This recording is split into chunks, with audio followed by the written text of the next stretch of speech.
ভবিষ্যৎ প্রজন্ম যারা রয়েছে তাদেরকে আমরা ডিভাইস থেকে দূরে রাখতে চাই এবং সেই ডিভাইস থেকে দূরে রাখার অন্যতম মাধ্যম হচ্ছে খেলাধুলা। আমাদের মাননীয় প্রধানমন্ত্রী তারেক রহমান ইতিমধ্যে বাংলাদেশের খেলাধুলাকে সর্বোচ্চ গুরুত্ব দিয়ে তিনি ইতিমধ্যে আপনারা সকলেই অবগত আছেন যে আমাদের জাতীয় খেলোয়াড়দেরকে ক্রীড়া ভাতার আওতায় এনে পেশাগত স্বীকৃতি বাবদ ক্রীড়া ভাতা প্রদান এবং ক্রীড়া কার্ড ইতিমধ্যে প্রদান করা হয়েছে এবং আমরা ইতিমধ্যে 300 জনকে দিয়েছি। পর্যায়ক্রমে আমরা 500 জন জাতীয় খেলোয়াড়দেরকে আমরা এই ক্রীড়া ভাতার আওতায় অন্তর্ভুক্ত করব।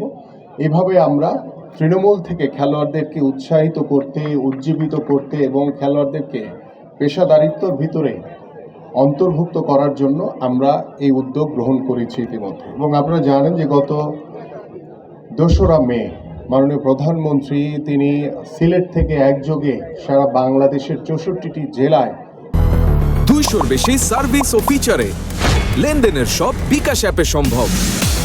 নতুন করে স্পোর্টস উদ্বোধন করেছে এবং সেই উদ্বোধনের পর থেকে আমাদের প্রত্যেকটি জেলা স্টেডিয়ামে আমাদের যে 8টি ইভেন্টকে আমরা শুরু করেছি, সেই 8টি ইভেন্ট নিয়ে খেলাধুলা আমাদের চলমান রয়েছে। সেখানে আমাদের অনূর্ধ্ব 12 থেকে 14 বছরের আমাদের কিশোরীরা অংশগ্রহণ করছে এবং আমরা আশা করি আমাদের এই জেলা পর্যায়ের খেলা শেষ করে, বিভাগীয় পর্যায়ে শেষ করে জাতীয় পর্যায়ে আমরা সুন্দরভাবে আমরা আমাদের এই টুর্নামেন্টকে, এই নতুন করে স্পোর্টসকে শেষ করব সফলভাবে এবং পরবর্তী আমাদের যখন নতুন করে শুরু হবে তখন আমরা ইউনিয়ন থেকে শুরু করতে চাই এবং সেইভাবে আমাদের পরিকল্পনা রয়েছে। ইউনিয়ন থেকে উপজেলা, উপজেলা থেকে জেলা, জেলা বিভাগ, তারপরে আমাদের জাতীয় পর্যায়ে ইনশাআল্লাহ শেষ করব।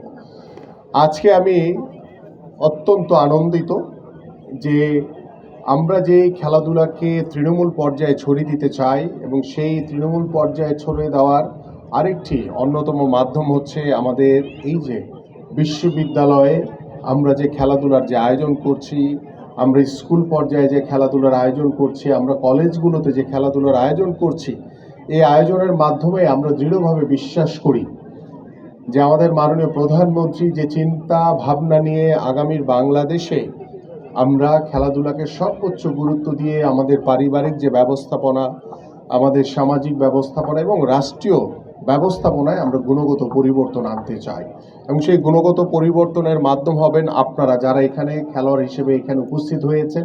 আপনারা পার্টিসিপেট করবেন।